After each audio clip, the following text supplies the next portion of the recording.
Welcome to Lake Wobegon, where all the women are strong, all the men are good-looking, and all the children are above average. It was luxuries like air conditioning that brought down the Roman Empire. With air conditioning, their windows were shut. They couldn't hear the barbarians coming.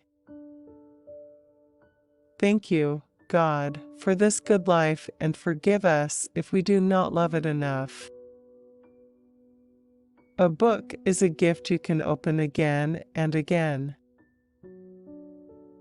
Cats are intended to teach us that not everything in nature has a function. The father of a daughter is nothing but a high-class hostage. A father turns a stony face to his sons, berates them, shakes his antlers, paws the ground, snorts, runs them off into the underbrush. But when his daughter puts her arm over his shoulder and says, "Daddy, I need to ask you something," he is a pat of butter in a hot frying pan. Nothing you do for children is ever wasted. They seem not to notice us, hovering, averting our eyes, and they seldom offer thanks, but what we do for them is never wasted. Thank you, dear God, for this good life, and forgive us if we do not love it enough. Thank you for the rain, and for the chance to wake up in 3 hours and go fishing. I thank you for that now, because I won't feel so thankful then. Some luck lies in not getting what you thought you wanted, but getting what you have, which once you have got it you may be smart enough to see is what you would have wanted had you known. It's a shallow life that doesn't give a person a few scars.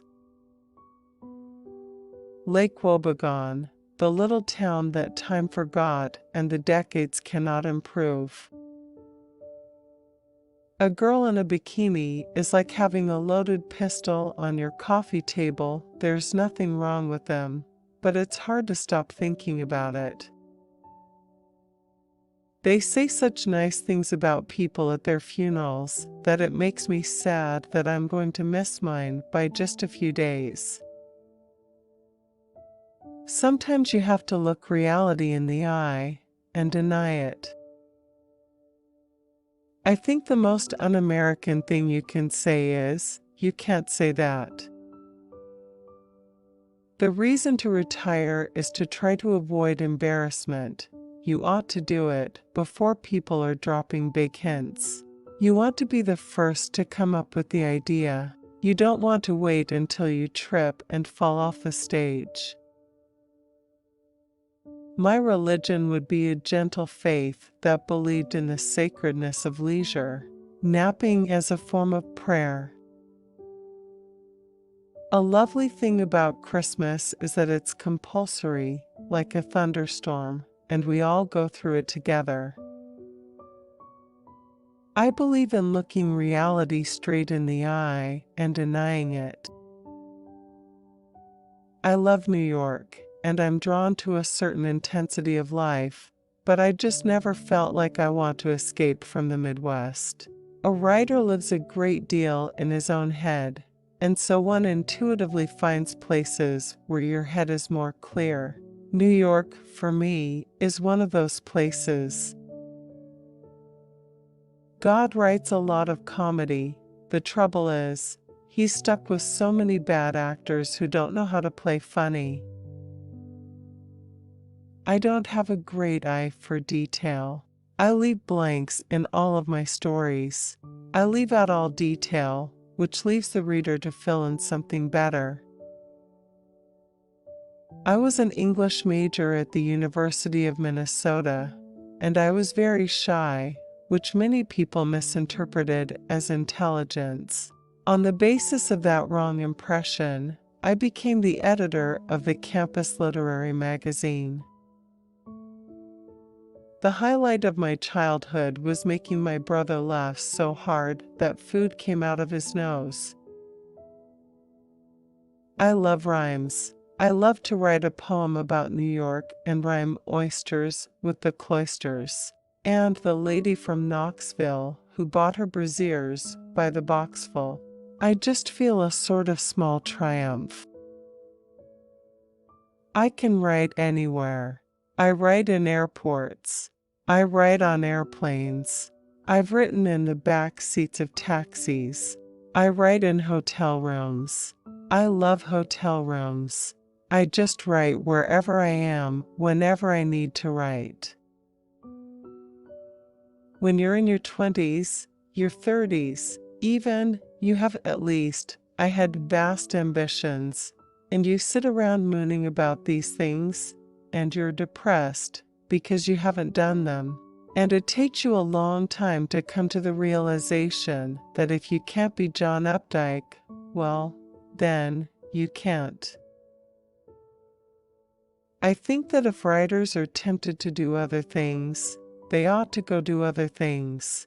They should not write if they don't feel like it. I say this as a competitor. I am not interested in encouraging people who are in competition with me. I want to resume the life of a shy person.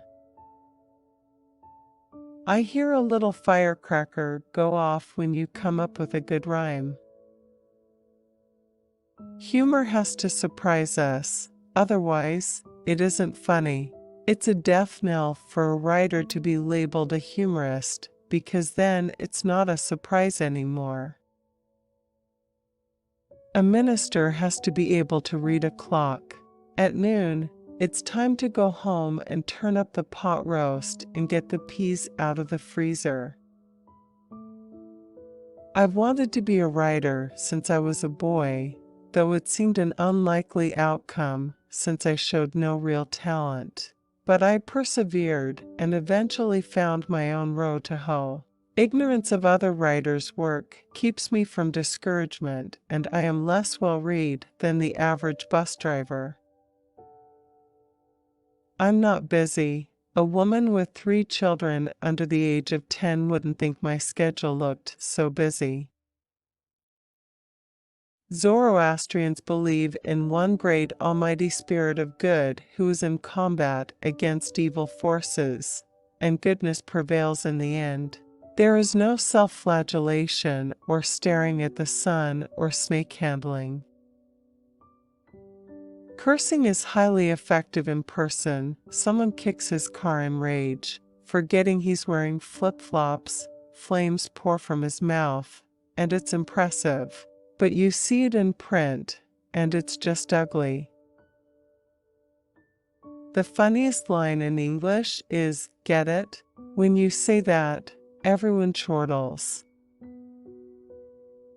I write for a radio show that, no matter what, will go on the air Saturday at 5 o'clock Central Time. You learn to write toward that deadline, to let the adrenaline pick you up on Friday morning and carry you through, to cook up a monologue about Lake Wobegon and get to the theater on time. I talk in subjects and verbs, and sort of wind around in concentric circles until I get far enough away from the beginning so that I can call it the end. And it ends. A good newspaper is never nearly good enough, but a lousy newspaper is a joy forever. Even in a time of elephantine vanity and greed, one never has to look far to see the campfires of gentle people.